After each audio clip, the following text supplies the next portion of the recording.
even with all these modules, like any library you pull from NPM, like I said, people can just choose whatever the heck they want.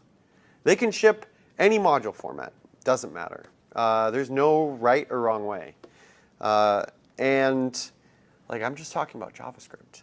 Like there's other preprocessors, for CSS and HTML. I mean, assets. And so it's like, even just thinking about this in retrospect, like, we now need something that not only lets us write modules, but we need something that lets us support any module format, at least until we can get to ESM, right? That can handle resources and other assets at the same time. And so wouldn't it be nice? Like that, like, let's talk about Webpack. This is where kind of Webpack was born. Webpack is a module bundler. And so you might be like, Sean, what are you talking about? A module bundler lets you write any module format. I mean, it doesn't have to be any, but for us, for Webpack, is that you can ship any, or you can require or use any more module format, and it'll allow you those to work in the browser. That's the simplest format for a bundler. On top of that, Webpack supports code splitting or static async bundling, where you can create separate lazy loaded bundles at build time. Nothing is dynamic. And so then that way you have all these extra optimizations that you can leverage. And there's just a ridiculously large ecosystem for Webpack.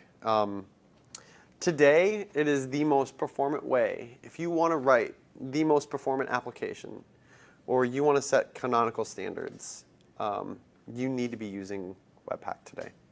It's why Microsoft chooses it for all of its top, 1,000 Alexa websites, and allows us to be incredibly flexible and do any sort of custom workflow, and makes it possible.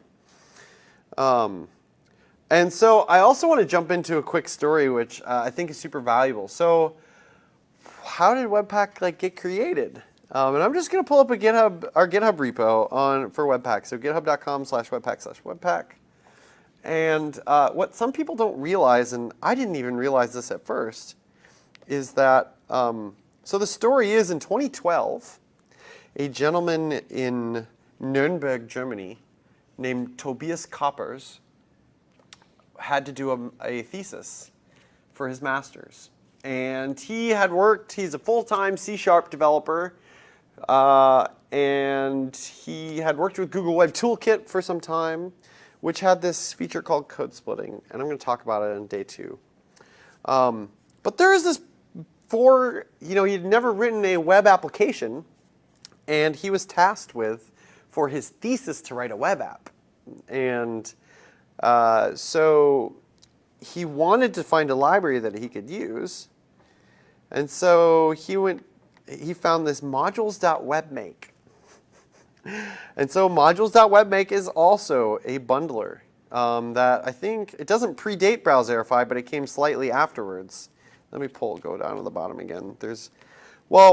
Essentially Tobias wanted to have this opportunity to provide code splitting, but for a bundler. And so he opened an issue on this project and said, hey, hey, Gwit has this really neat feature called code splitting. Hey, you can totally do this. It's totally possible. This would be how you do it. He proposed this issue. People were like, hey, that's a great idea back in the day. And Medicu was like, it's probably nothing we can add.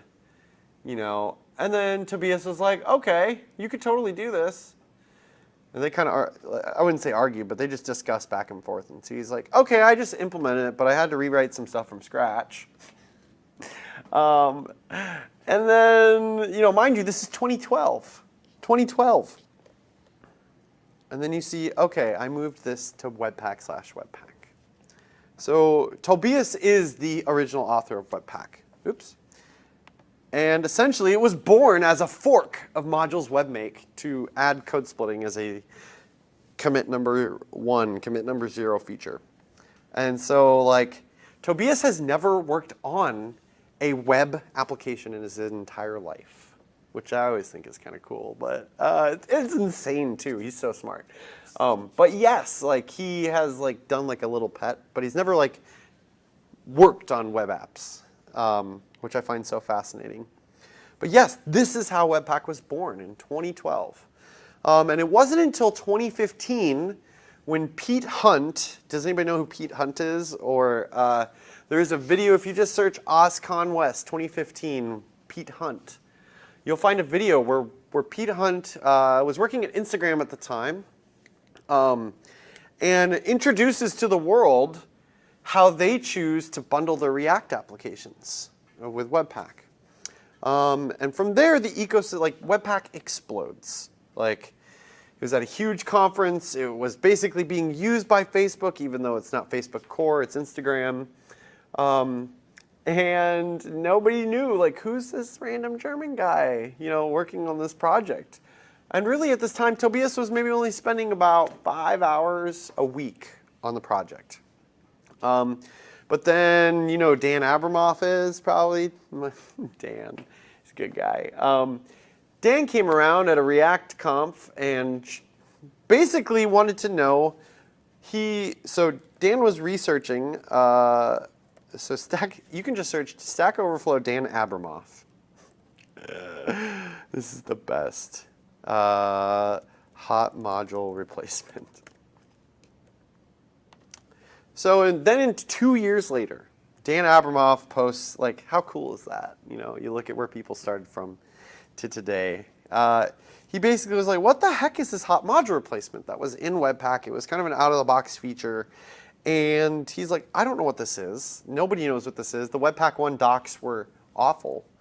And so Tobias jumps on and describes it from a very complex, he gives the whole, it was a great answer. I mean, look, that thing has got like, that's probably all of Tobias's points on Stack Overflow is from this question. But he talks about how it works and what makes it so cool. You can live reload without ever refreshing the browser. And oh gosh, I love it. This is some of my favorite parts about how Webpack has grown. Well, so Dan took this information and this is what created Redux. This is what created React Hot Loader. This moment right here. And so when Dan showcased this to the world at whatever, what was it, React Conf or React Rally 2015 or 2014, Webpack exploded in an insane proportion and basically got adopted by the React ecosystem. Even though Facebook still today doesn't use it themselves, this is where Webpack's popularity came from. Like 2 talks at conferences. And of course, things kind of changed once I started joining. I got the Angular ecosystem involved, and then other people started realizing, wait, maybe we should build our framework on top of Webpack. And so, you know, Vue.js came around and took all of China by storm. But so I could go on and on about that forever, but it's a really interesting little thing to think about. Like, Webpack's actually been around. Like, some people complain, like, oh, there's so much churn in JavaScript. I'm like, we've been around for 5 years. Like, it's been around in the ecosystem for 5 years. 14 million downloads a month today.